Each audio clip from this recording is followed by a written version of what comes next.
Bonjour chers auditeurs. Voici le résumé de la leçon 4 du troisième trimestre 2023. Un grand merci à vous nos abonnés pour votre soutien. C'est grâce à vous que cette chaîne se développe et contribue à la diffusion du message de Christ. Mais si c'est la première fois que vous regardez cette chaîne, je vous demande de vous abonner et cliquer sur l'icône du pouce levé pour aimer cette vidéo afin que vous puissiez être averti lorsqu'une nouvelle vidéo est publiée. Le sujet de cette leçon est le suivant: comment Dieu nous sauve. Le texte clé de cette leçon dit ceci.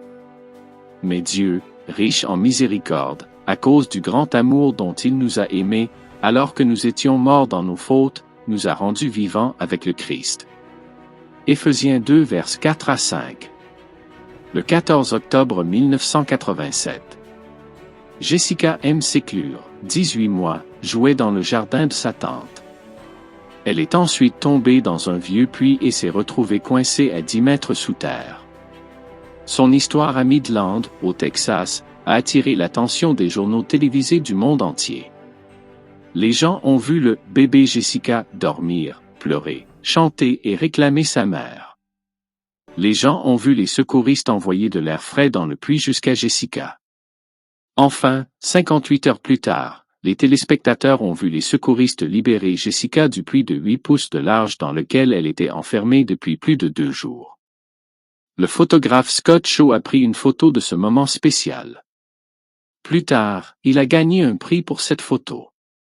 Sur la photo, on voit les visages inquiets des secouristes qui regardent le bébé Jessica, couvert de bandages. Nous aimons lire des histoires sur des personnes qui sauvent d'autres personnes. Dans Éphésiens 2, versets 1 à 10, Paul nous raconte l'histoire la plus grande et la plus passionnante de tous les temps, comment Dieu sauve les hommes. Ce qui rend cette histoire encore plus passionnante, c'est que nous ne regardons pas simplement quelqu'un d'autre être sauvé. Nous regardons Dieu nous sauver. Dans cette leçon, nous étudierons les points suivants. Vivant dans le péché et trompé par Satan dans le passé. Contrôlé par nos péchés passés. Au ciel avec Jésus. Maintenant béni pour toujours par la miséricorde. Sauvé par Dieu. Point numéro 1. Vivre dans le péché et avoir été trompé par Satan dans le passé. Paul a déjà parlé du don de la miséricorde que Dieu accorde aux pécheurs. Il nous a également raconté, en bref, l'histoire des chrétiens d'Éphèse. Paul nous en dit maintenant plus sur leur histoire et sur la façon dont Dieu a changé leur vie après qu'ils ont accepté Jésus. Paul compare leur ancienne vie à leur nouvelle vie. Paul dit que les Éphésiens étaient comme des personnes mortes avant que Jésus ne les sauve. Ils vivaient comme des pécheurs et Satan contrôlait leur vie. Paul parle des deux choses qui contrôlaient la vie de ses lecteurs dans le passé. Ces lecteurs étaient contrôlés par deux choses. Première chose, les fausses idées et deuxième chose, le mauvais comportement des gens autour d'eux. Éphésiens 2 vers 2. Ces deux choses ont poussé les lecteurs de Paul à lutter contre Dieu dans le passé. Point numéro 2. Contrôlés par nos péchés du passé. Autrefois, nous vivions tout comme eux. Nous vivions en essayant de plaire à notre moi pécheur rempli de péchés. Nous faisions tout ce que notre corps et notre esprit voulaient. Nous aurions dû subir la colère de Dieu parce que nous étions pécheurs par nature parce que nous voulions pécher. Nous étions comme tous les autres hommes. Paul dit qu'autrefois, nous vivions tout comme eux. Lorsque nous devenons chrétiens, nous changeons sur tous les plans. Nous ne nous contentons pas d'arrêter une ou deux mauvaises habitudes. Nous ne nous contentons pas de dire non aux péchés qui se présentent à nous en ce moment. Nous ne nous contentons pas de lutter contre un ou deux gros péchés. Nous luttons contre le péché lui-même. En tant que pécheurs, nous voulons lutter contre Dieu et nous détruire nous-mêmes. Notre comportement est mauvais. Sans l'aide de Dieu, nous laisserons Satan nous contrôler. Le plan de Dieu s'est déroulé dans le passé avec la mort par procuration du Christ, sa résurrection et son exaltation. Le plan de Dieu s'est déroulé Il se déploie dans le le passé présent, avec dans nos la vies, mort avec la par même puissance procuration. que celle qui a agi en Christ. Elle continuera à se déployer dans les siècles à venir, car la grâce de Dieu ne s'arrête jamais. Cette grâce s'est manifestée dans le passé, nous en faisons l'expérience aujourd'hui et elle sera notre thème pour l'éternité. La façon dont nous vivons la grâce divine aujourd'hui est un témoignage qui montre l'amour incomparable de Dieu pour l'univers. Point numéro 3. Au ciel avec Jésus. Paul nous aide à comprendre la réponse à notre question ci-dessus. Paul explique que Dieu réveille les chrétiens d'entre les morts avec Jésus. Ensuite, les chrétiens vont au ciel avec Jésus. Les chrétiens s'assoient aussi avec Jésus sur son trône. Ils partagent la gloire de Jésus. Paul nous dit que Jésus a gagné le combat contre le mal et toutes les puissances spirituelles lorsqu'il est mort, qu'il s'est réveillé d'entre les morts, qu'il est allé au ciel et qu'il s'est assis sur le trône. Ces puissances maléfiques sont les mêmes que celles qui contrôlaient la vie des lecteurs de Paul dans le passé.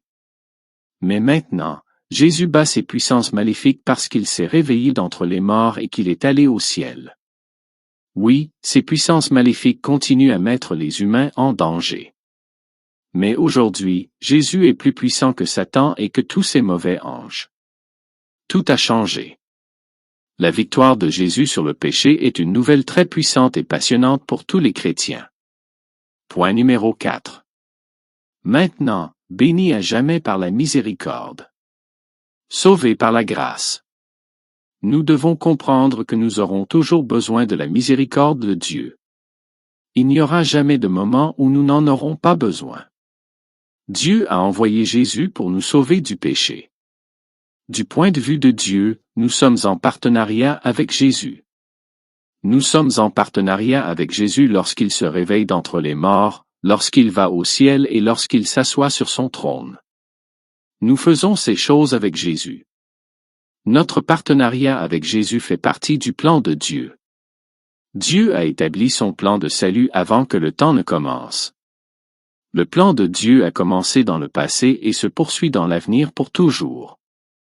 Le plan de Dieu se poursuit pour tous les temps à venir. Tout ce que Dieu fera à l'avenir nous montrera également sa miséricorde. Paul pense que la miséricorde de Dieu est comparable à un trésor. Les chrétiens peuvent compter sur ce trésor pour les aider en cas de besoin. Dieu est très généreux. Son amour pour nous et son désintéressement nous montrent sa miséricorde. Point numéro 5. Maintenant sauvés par Dieu. Dans Éphésiens 2, versets 1 à 10, le message de Paul à ses lecteurs et à nous-mêmes est que Dieu nous sauve parce qu'il nous aime.